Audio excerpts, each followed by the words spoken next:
Hey y'all, it's Raj with EV365. Today we're going to go over some of the software bugs that I've been facing and go over the Fisker roadmap to get some of these issues fixed.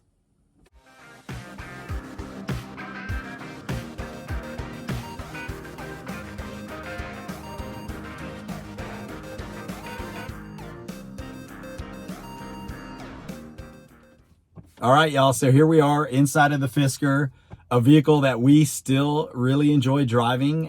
So this isn't going to be a bash on Fisker video. There has been a lot of those out recently, especially leading up to the quarterly call. So I've got my theories on why that may have been happening, but we're not going to go into all that. What we're here for is to talk about the roadmap that Fisker has put out to address the software issues that a lot of folks have taken delivery of. They've experienced these software issues. And Fisker did release the vehicle clearly before the software was ready for showtime. So now they're going to be judged on how they execute this roadmap. And I like to look at Rivian as a good example of a company that released their vehicle and their software was ready for showtime. But obviously with any new vehicle that comes out, new auto manufacturer, there's things that need to be improved upon and fixed even. And Rivian has done an excellent job of getting out regular software updates. Really, I would say almost once a month, if not more, and really addressing issues that people are pointing out and sending back to them as feedback. So listening to their customers and getting that implemented, as well as some of the things that just are obvious and need to get fixed.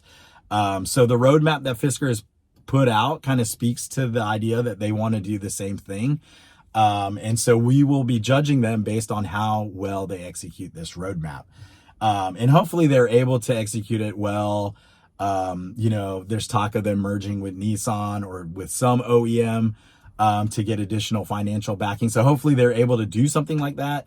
So they can continue to push forward and improve the vehicle, which is otherwise really good, other than software, which is a big deal on these new vehicles and especially on electric vehicles.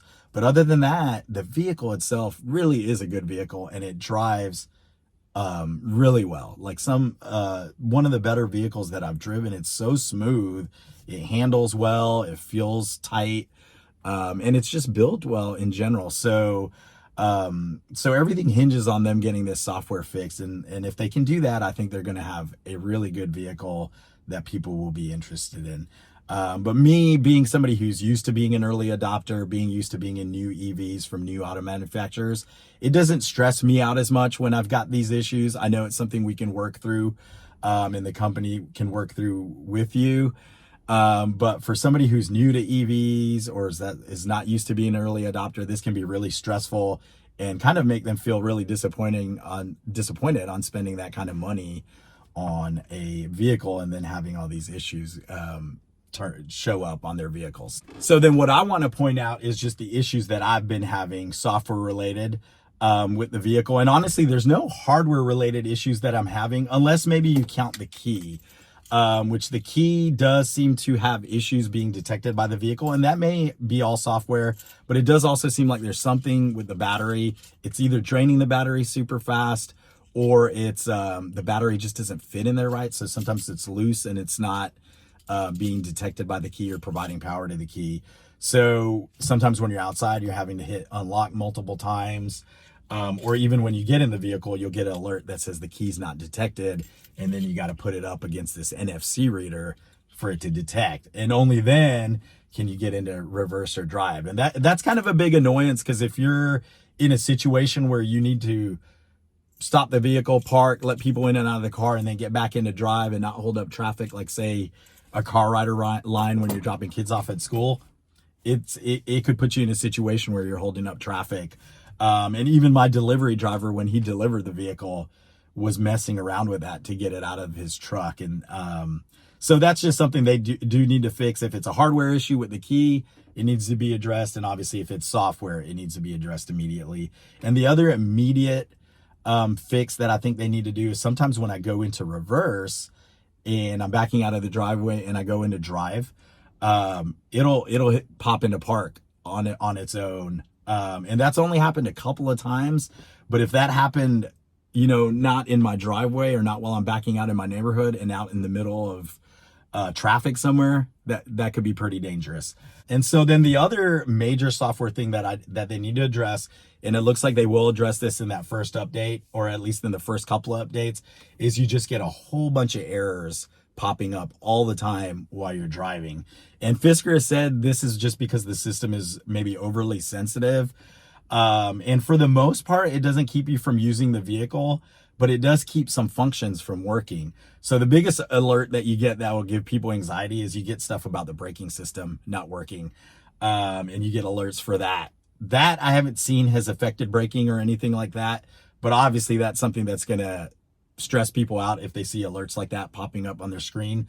And then the other things I've gotten is alerts on the ADAS system, the radar's not working, the cruise control not working, lane centering not working.